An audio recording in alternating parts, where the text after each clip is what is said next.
Selamünaleyküm. Altı siparişimiz devam ediyor. Hamdi salamlayıyorum. Tüm dostlar yoldaşlar. Böyle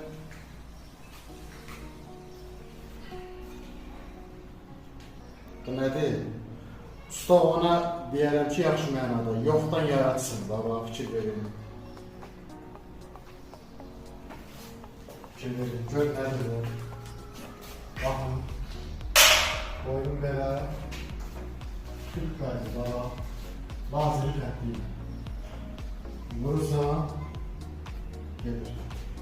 Şurupları da yığırsınız bura. Geçen hissəyə gelmişsiniz gelir. Necə lazım?